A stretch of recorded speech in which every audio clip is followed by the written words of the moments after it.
Good morning. It is great to share time with all of you today. I want to take you back.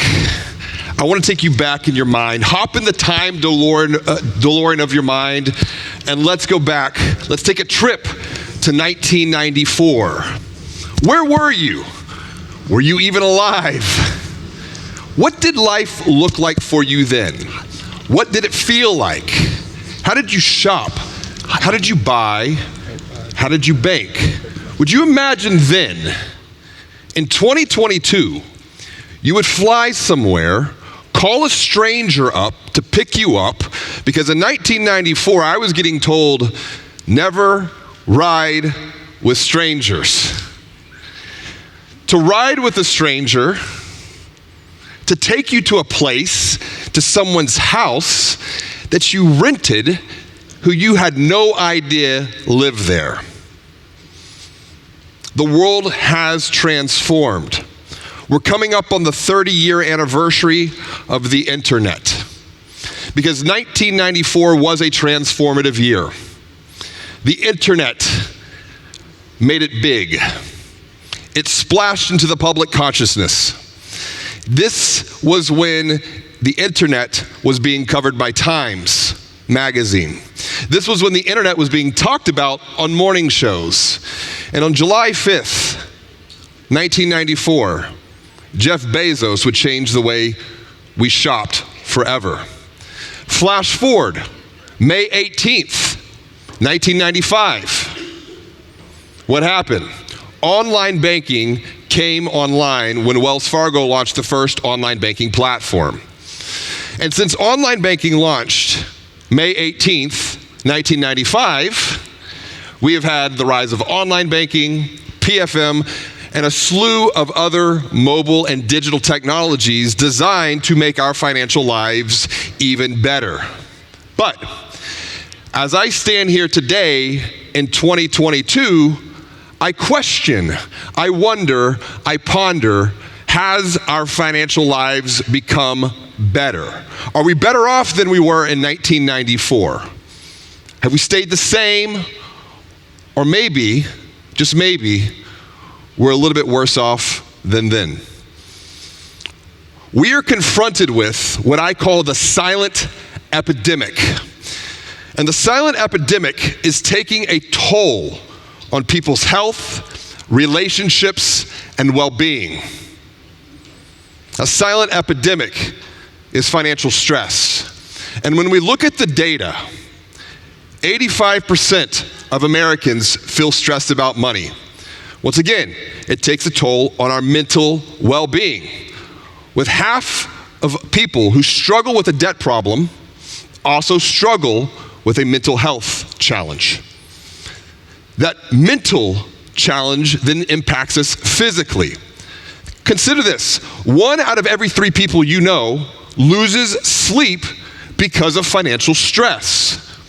1 out of every 3 people you know feels too embarrassed to talk about money, to talk about financial matters because of financial shame. Tammy Lally has a fantastic TED Talk on the subject of financial shame. And then there's the relational impact, where we know that money and financial stress leads to fights, and those fights can lead to breakups. Now, this is not just for a specific generation. Financial stress impacts all generations, but we must pay close attention to what has happened specifically to the millennial generation, where they have had 3 black swan events impact them in the last 2 decades, particularly within their formative years of going from high school to college. 9/11 here in the States. Then when we flash forward, 2008 financial services crisis, and then 12 years later, the COVID pandemic. 3 major challenges that impact their perspective and worldview, their feelings and emotions around money. Gen Z is not far behind, and so it's no wonder when looking ahead towards the future, they feel confused, they feel frustrated, they feel overwhelmed, they feel like they're drowning in a sea of financial chaos. They are looking for someone, though, They are looking for someone that they can trust to guide them beyond the stress, to provide them with clarity. But when they find you, what do they see for your bank, your credit union, your neobank, your fintech? What do they find when they search you out? Are they searching you out? Perhaps they start with Google, and then they come to your website. Are they seeing the same great rates, amazing service, and look-alike product features that every other financial brand offers? It's no secret that the internet in 1994 began to commoditize businesses. When people are struggling, when people are trying to keep from drowning in a sea of financial chaos, there are only two things they are looking for. Write these down. Two things that they are looking for. Number one, people are looking for help. And then number two, people are looking for hope. This is true for people struggling financially, but this is also true for financial brands that are struggling with digital transformation. There's a parallel here that I see through the research that we do at the Digital Growth Institute. And when people are struggling, they look for help, they look for hope. But the secret is, hope must often come before someone is ready and able to receive help. Hope to get beyond the chaos of the present moment, the confusion of the present moment, hope to get to a bigger, better, and brighter future. This is why I wrote Banking on Digital Growth, to provide financial brands and fintechs with hope and guidance so that they might provide people who are struggling financially with help and hope as well. And in the book, I unpack 12 manifesto points. And the one that I have found that truly transformed the way financial brands and fintechs think about themselves is point number 9. And the reason that point number 9 transforms the way that financial brands and fintechs think about themselves is because it transforms the way they see themselves. We will be the helpful and empathetic guide. And I bring this up because there is a conflict, there is a battle going on in the minds of bankers and consumers. Now, the banker's brain is a very beautiful, smart, analytical brain. My dad's an engineer. This is his brain here. But the way that people buy, the way that people shop, the way that people behave is very different, particularly when it comes to money. Money is a very emotional subject. And so when we have financial brands thinking on one side of the coin and equation, and people feeling on the other side, we are ripe for conflict. And the way that we think and perceive ourselves has led to what I call narcissistic marketing. And narcissistic marketing can be mapped out when a financial brand has a solution to a problem for a mass market that might be called to action. This old worldview is rooted in broadcast marketing, where one message went out to the masses. All of this thinking, though, began to change in 1994. And the problem with the narcissistic marketing model is it positions a financial brand, a bank, a credit union, a neobank, a fintech as the hero, the savior of the story. But when we look at story narrative structure, there can only be two heroes. There's a protagonist and there's an antagonist. A hero and an anti-hero. Luke Skywalker and Darth Vader. And when we position and think and see ourselves as the hero, that will impact how we talk and communicate through our marketing and sales messages, through our language. There's an even better way to tell your story, to go beyond playing the role of the hero. And this perspective is rooted in thousands and thousands and thousands of years of human behavior, going all the way back to the cave paintings where stories were once told through pictures. But we have moved from pictures and paint on a wall to pixels in 2022. The patterns and behaviors, however, remain the same.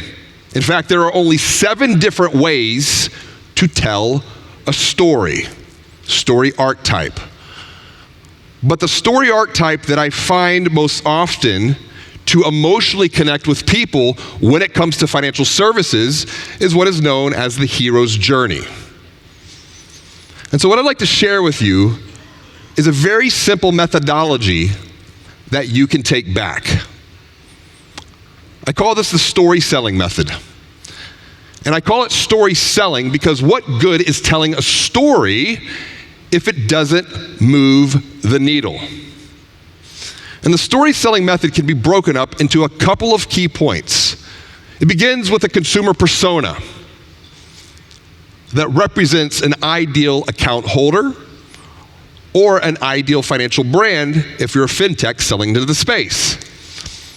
Now, that persona has specific questions and concerns. Where do we find this information, those questions, those concerns? Well, we could look to data as a first step, but what type of data? Because big data looks at what people do, pattern matching at scale, but when we're wanting to get into the mind of people, we can go all in on them. Write this down, an acronym, ALL. Ask, listen, and learn. Ask very good questions. And in the age of AI, getting really good at asking good questions is a competitive skill set. And when you ask good questions, you just simply listen.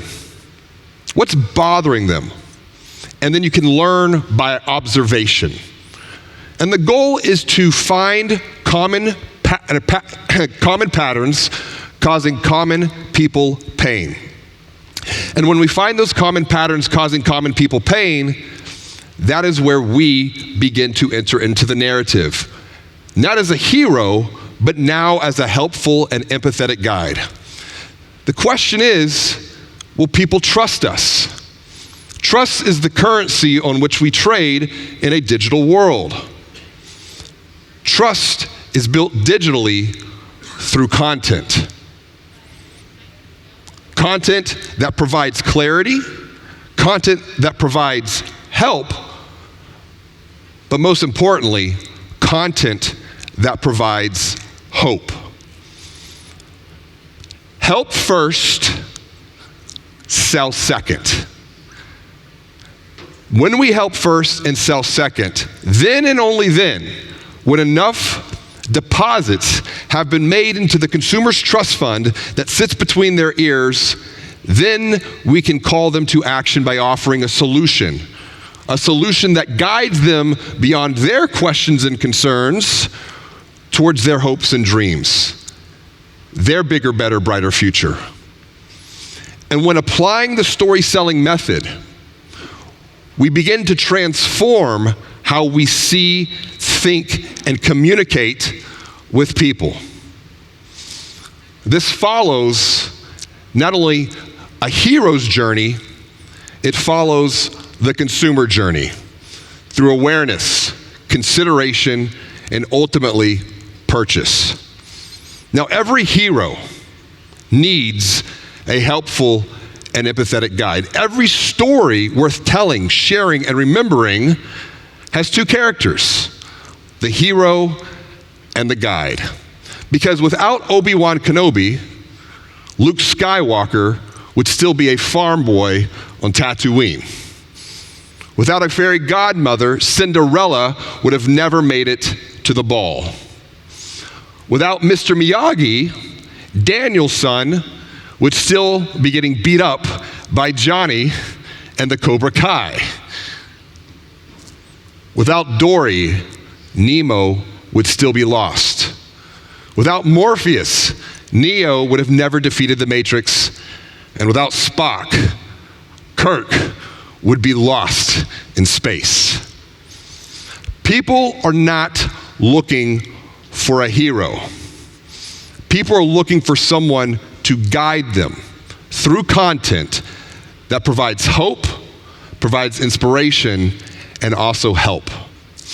I want to move from the large screen over here to my computer and provide a couple of examples of how this can be applied and is being applied in the real world. Bank of America, they have their Better Money Habits. And Better Money Habits provides insight into a person's unique situation. It guides them along a journey where they ask, what stage of life are you in?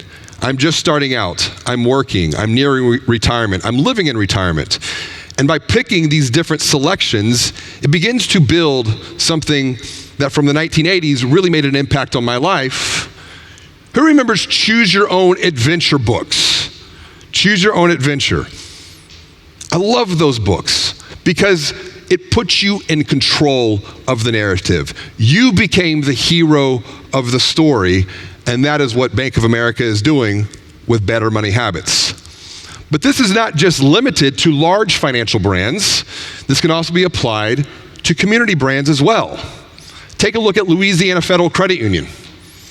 Growing your business shouldn't feel impossible, because as an entrepreneur, that is a common pain that stands in the way of future growth. Will I get approved for a loan? Can I get funding?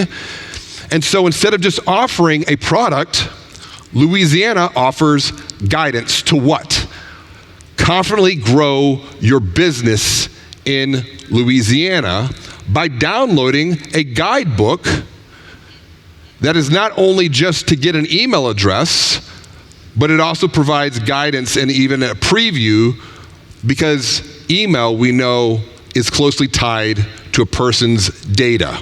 And people are becoming a lot more protective of that. So even guidance happens before someone would give their email up by previewing what is in this guidebook here. Let's go back to the large screen. When we look ahead towards the future, take this away. 3 things. Guides offer help. Guides offer hope. Guides offer empathy. And empathy is a strategic competitive advantage in a digital world, particularly when it is communicated. For example, growing a business shouldn't feel impossible is an empathetic statement. Most importantly, guides sell transformation. Guides sell transformations. Guides do not sell a product. Products are commoditized. Let's hop back into the DeLorean of our mind, and I want to leap ahead to FinovateFall 2050. It is my hope as we go forward,